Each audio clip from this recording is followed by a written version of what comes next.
So we stopped work, and he starts blowing up my text messages, like on pages, and how poor my customer service is. No communication, no emails, no nothing. And I told him, I said, prompt payment equals prompt service. Now we're down at the galley on Marina. Got a boat down here that has a running problem. The starboard engine starts up and runs, but it's rough. I was down here the other day looking at it. Seems like there's some injector issues. But when I checked it, it had a lot of software due on both sides, port and starboard engine. So I got the port side done. It took almost 3 hours just to update the software, and that'll happen sometimes when you have larger update packages. So I got the port side done. I'm going to do the starboard today and see if that helps with the rough running, but I don't believe it will. But we got to start with the software first, so we'll get that and see what happens. All right, well, we finished up with that software job. Wasn't so exciting, so I really didn't do much video on it. I mean, it's just, you sit there and you watch the computer while it updates the software, and the bar goes across the screen, and the little wheel turns in the middle of the screen until it's done. So I didn't really see a need to do that on film, but we got it all done. It did not fix the problem. I didn't think it would, but we have to do all the softwares first, because if it is a computer causing a glitch, it would be really embarrassing to put a bunch of parts on a boat and then find out it was just a computer glitch. So we got the software updated. It didn't fix it, so we will have to get new fuel injectors, it looks like. Had 3 of them fail, so now I'm off to a boat that we started on with a solenoid for transmission. It's a forward reverse problem. I believe, if I remember correctly, it would go into forward but not into reverse. Troubleshot it down to a solenoid. So we got the new solenoid, and we're going to try that, see if that fixes it. Okay, down here in the engine room on this boat with the transmission problem. So what we got here is we got 2 solenoids. One of them is your forward shifting solenoid, and one is the reverse shifting solenoid. Just for your information, on a ZF 325 transmission, primary is reverse, secondary is forward. So I'm not sure if they're all the same, but on this particular model, that's how it is. So reverse and forward. So we've changed this one because that's your reverse side. Now we got to make sure it works. So climb up out of this little hole here. We'll go and start the engines and see what happens. So before we could go reverse, but not forward. So now we want to go forward and reverse. So we do a little bit of ignition here. All right, let everything power up. As soon as it powers up, we'll start it and see what happens. I'm pretty sure it's going to work. All right, we got to agree to the usage agreements. Okay, now we start the engine. Starts up real nice. We got transmission pressure, yeah, okay. Go to forward. Okay, we got forward and we got reverse. All right, so we're good. That all works. So we're done with this. Another one in the check off the done box. All right, this is it. I was just sitting here thinking about this. Got a long-term client, friend of mine. I would consider him a friend. He called us and had us come to the boat because his freezer,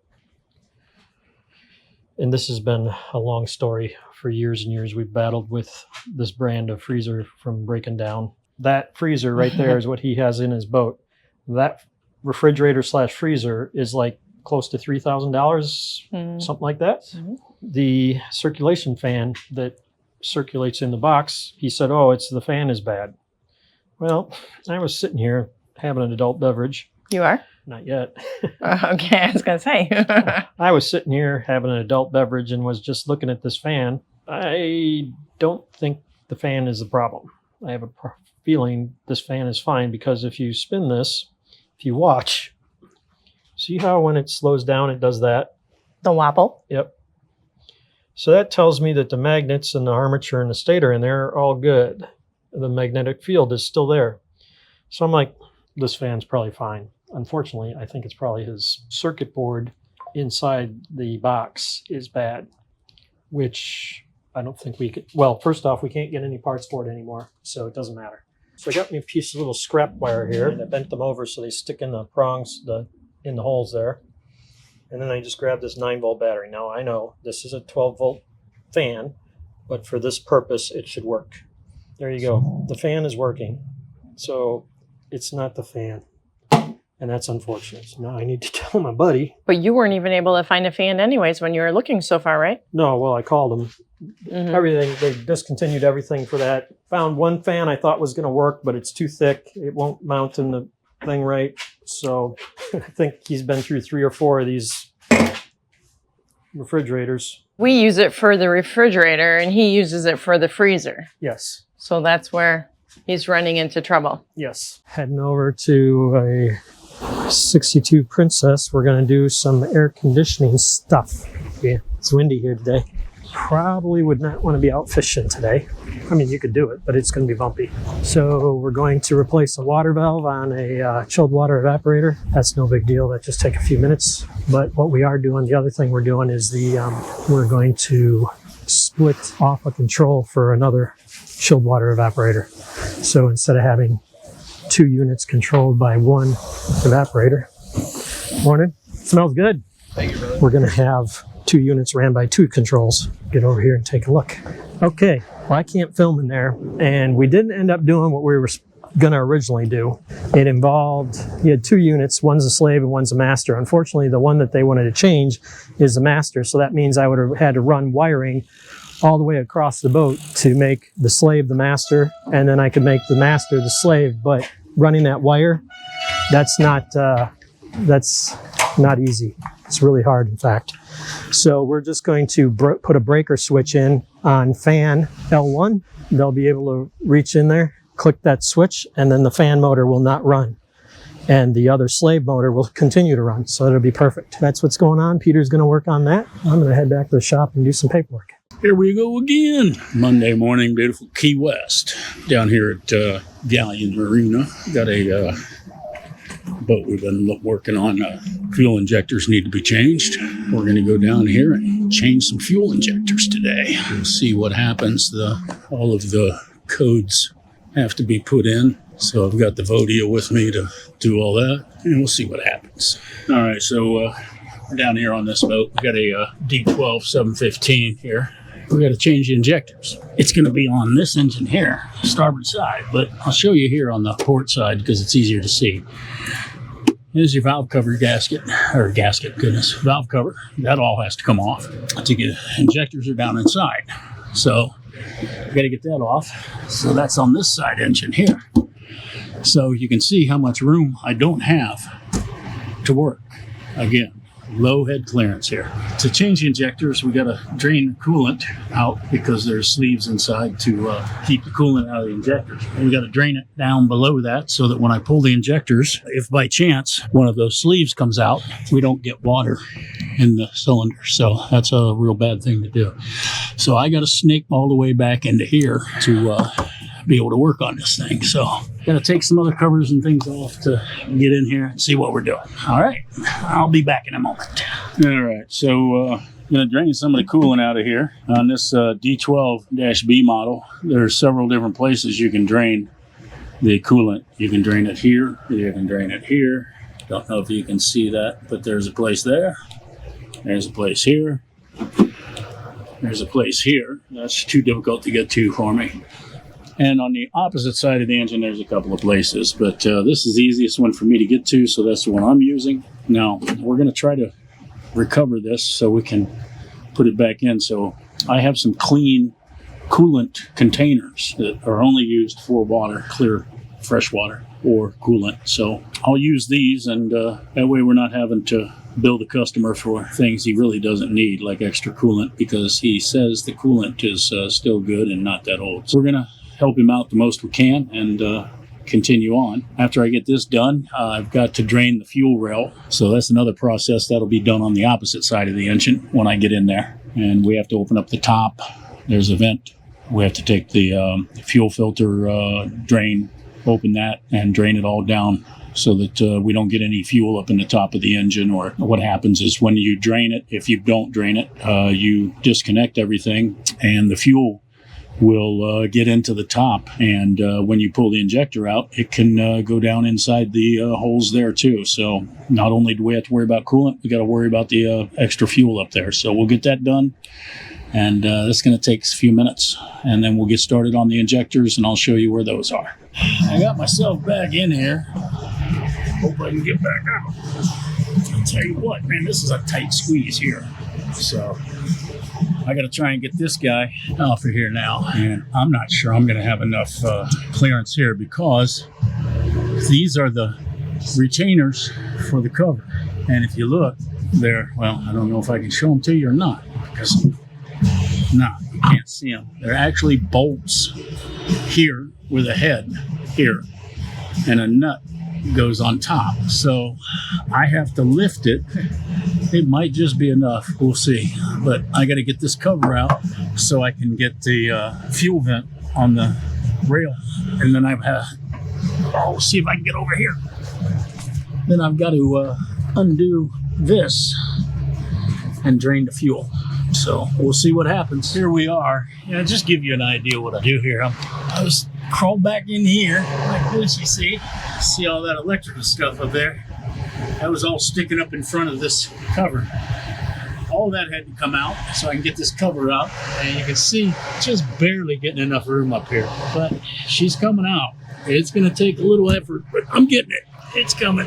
This is what I'm up against here as far as room. And, this isn't the only boat this way. A lot of them are like that. So we'll get this out of here, and then I got to get down in here. And you can see there's not much room. Here's my injectors right there. So we'll get them out. It's going to take some time. All right, well, got the valve cover off. Now I got to get to all of these. So I got to take these off. The thing that makes it so much fun is all this room I have to work. Not much filming going to be done. I was trying to film this while I did it, but it's not going to happen. I have no room to put the camera and hold the tools at the same time. I think you can appreciate what I'm up against here now, but we're getting her done.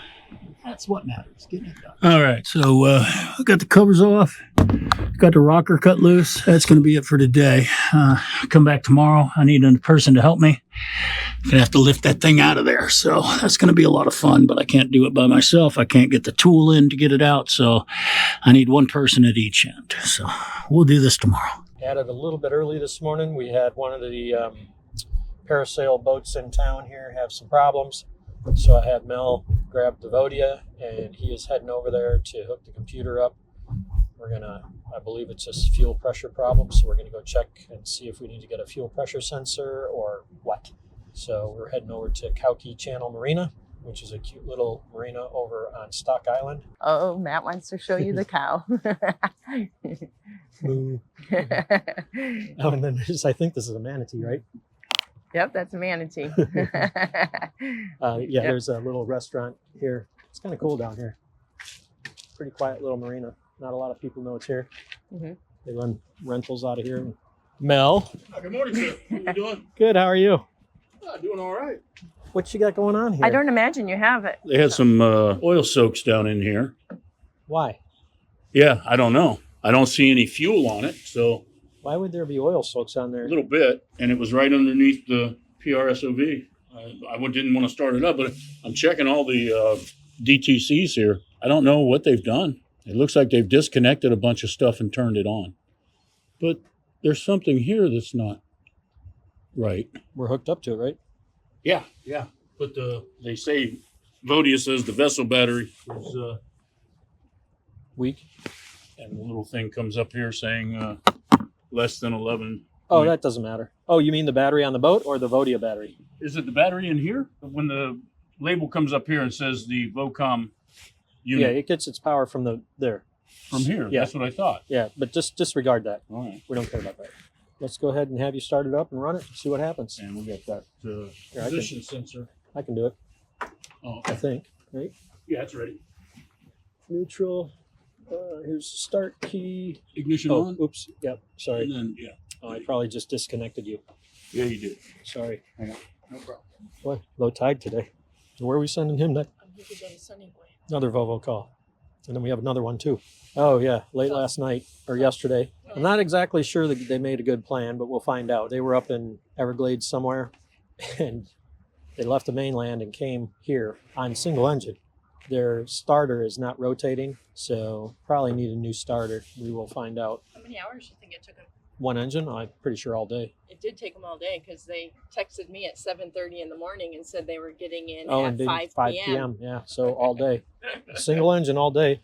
Yeah, I don't know. We'll see what happens. And of course, they're wanting to go already. And I'm like, well, it's Thursday. We need to get to the boat. You ready, Mel? Yeah. I'll hit the start button this time. Okay. Okay.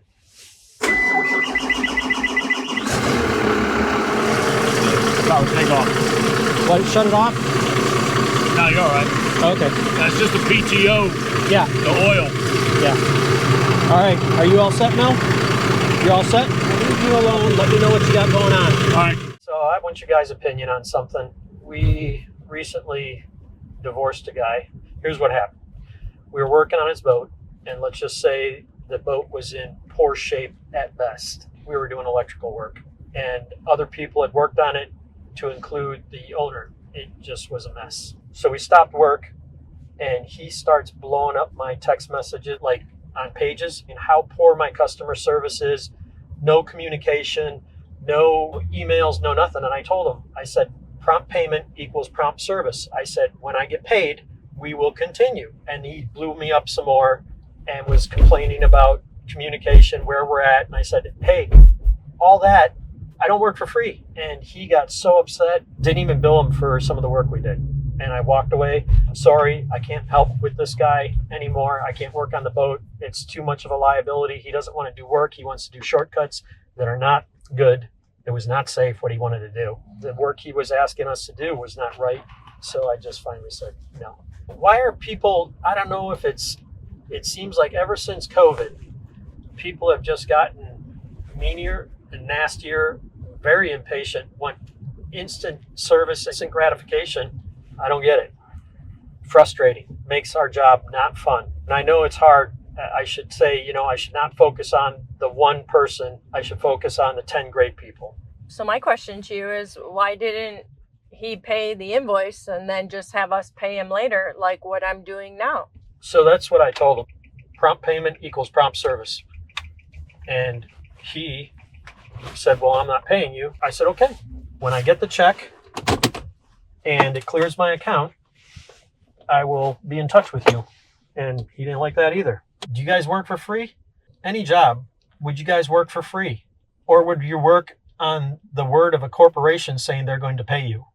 Or would you wait to get the check in the mail, which took forever, like I said, because there was problems with the invoice. So that made me wary right up front, because I've dealt with getting paid by corporations before, and it can be painful. And when they said that only partial payment got approved, that's where I got nervous. And I said, nope, I'm done. And it fell apart from there. So anyways, just frustrated with people. Not everybody. I'm sorry, you guys. Individuals. There's just these certain individuals. I got to go run some errands. I got to go get some bolts for the guys.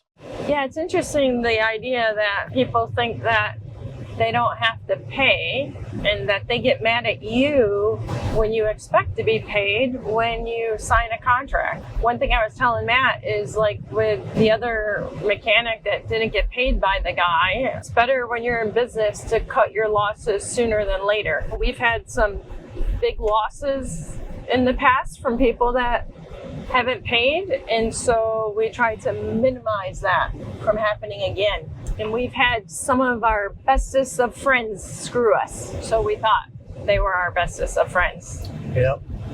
And those relationships are no longer. Don't want to have people in our life like that. Yeah, you just have to forgive them and move on. But if you forgive them, it doesn't mean you forget. Yeah, you got to be smart.